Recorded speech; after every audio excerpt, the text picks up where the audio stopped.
This podcast is not for the overly sensitive, the terminally optimistic, or anyone who thinks dating in your 50s is a whimsical romantic comedy. Listener discretion is advised. You're in the right place. Girls Can Tell with Trent Erickson. I don't usually tell anyone this, but I dismiss people fast. Faster than I probably should. Someone doesn't ask a question in the first few exchanges, gone. Responds with a one-word answer to something I put thought into, gone. Takes 2 days to reply to something that required very little effort, gone. No humor, no curiosity, no effort, gone. Lives an hour away, gone. Obsessed with travel, gone. Too enmeshed with adult kids, gone.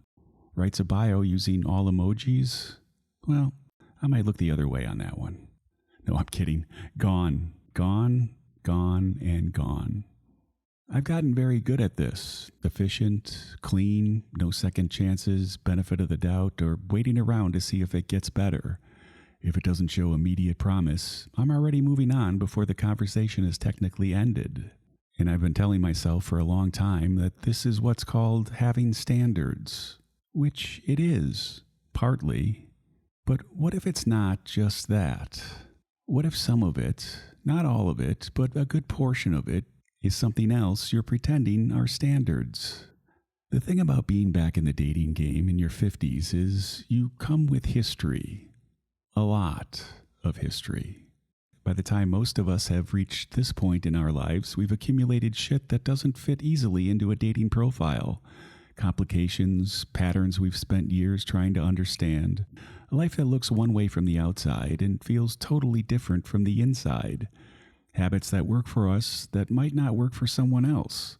Wounds that are mostly healed and some that aren't.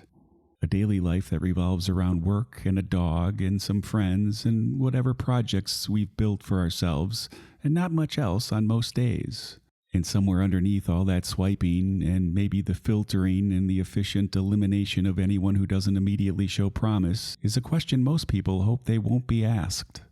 Who would actually want all of this?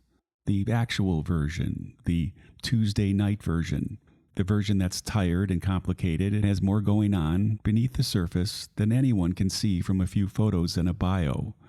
Who would want that person?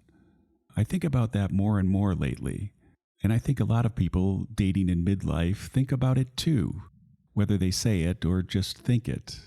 Having standards isn't the problem. Standards are necessary. They exist for good reasons. You've been through enough to know what doesn't work. You've dated people who weren't right for you, stayed too long, paid the price, and learned from it. The filters you've built and created are from real experiences. Wanting someone who's curious enough to ask questions, who puts in effort, and someone whose life is realistically compatible with yours are reasonable standards. None of that is wrong. However, there are standards that go beyond reasonable filtering and become something that feels exactly like being smart from the inside. And instead of filtering for compatibility, you're filtering to stay safe. They can look identical from the outside while doing very different things from the inside. If you dismiss someone before they get close enough to see everything, before they know your history and the parts of your life that don't look like what they might have hoped for, then you never have to find out what they would have done with that information. You never have to find out if they would have stayed. You never have to find out if the answer to who would actually want all of this is nobody, because you leave before the jury comes back. You decide it's over before anyone has had a chance to decide anything about you, and it feels like control, like you're the one making the call, like you're not being rejected, you're doing the rejecting. You're the one with the standards and the one who moves on. But you also never find out if you were wrong. You never find out if the person you dismissed in 30 seconds because they spoke in emojis instead of asking a real question might have been someone incredible once they got past the awkward first exchanges that everybody has. You won't know if the person who took 2 days to respond was dealing with something serious in their life and not actually ignoring you. You never see the quiet person who didn't impress immediately in text and was the kind of person who was completely different in person. You don't find any of that out. You were gone before any of it had a chance to happen. How much of it is something you've built specifically so that nobody ever gets close enough to look at the unedited you and make a decision on what they find? It's worth asking honestly. It doesn't feel good, but it tells you something vital. Here's what I know about the people on the other end of all those swipes. Every single one of them have something they wonder about, they're not sure someone else would accept, or something they've decided makes them harder to want than other people. The woman who's been divorced and wonders if that's a pattern someone will judge her for. The man who's been single so long he's not sure he remembers how to be in a relationship. The person whose anxiety makes them difficult on bad days and they know it. The one whose life got smaller than they planned and they're not entirely sure why. The one who loves their dog more than most people and isn't apologizing for it, and also wonders if that's going to be a problem. All of them are on the apps and they've built their own version of efficient filtering that keeps things moving and keeps them from having to think too much about whether they're too much, not enough, or if the real them is something another person could want. My daily life is not exciting. I wake up early, I work, I walk the dog a few times, I come home, I work on the podcast or some project, I talk to a friend, I swipe for a minute, I go to sleep and do it again. On a good day, I might see something interesting in the city.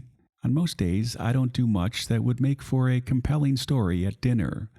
And I've caught myself wondering if that's a problem.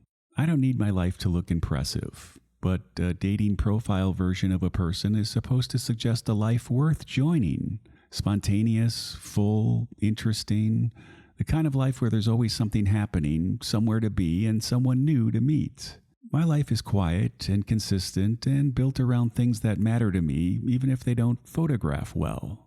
And somewhere in the back of my mind, when I'm dismissing someone for not asking questions or not showing enough energy or not demonstrating enough curiosity about me, I wonder if part of what I'm really doing is dismissing them before they can look at my life and decide it's not enough.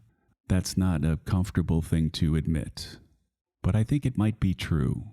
And I think a lot of people are doing the same thing without maybe admitting it. I don't think it's that your standards are too high. Some of them are exactly right. The ones built from real experience and genuine self-knowledge are valid. Don't apologize for knowing what doesn't work. But are you actually making yourself available to be chosen and open to the possibility that someone could see the complicated, imperfect, quieter than expected you and decide to stay anyway?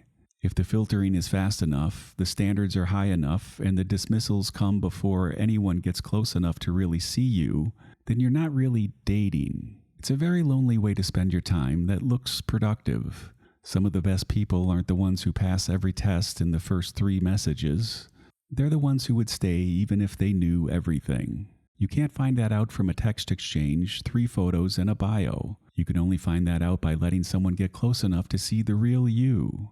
And if the filters you've built make sure that never happens, and every exit comes just before the moment of real exposure, then the filters are screwing you. All they're doing is keeping you safe and alone. If you recognize yourself in any of this, maybe the experiment for this week is a small and simple one.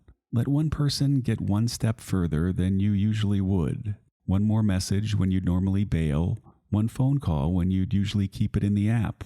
One coffee with a person who seems promising but not perfect on paper. Just one. Keep your standards, watch their behavior, leave if they give you a real reason to. But at least give one person enough of a chance to show you who they are. And then, instead of assuming you know what happens next, let yourself find out.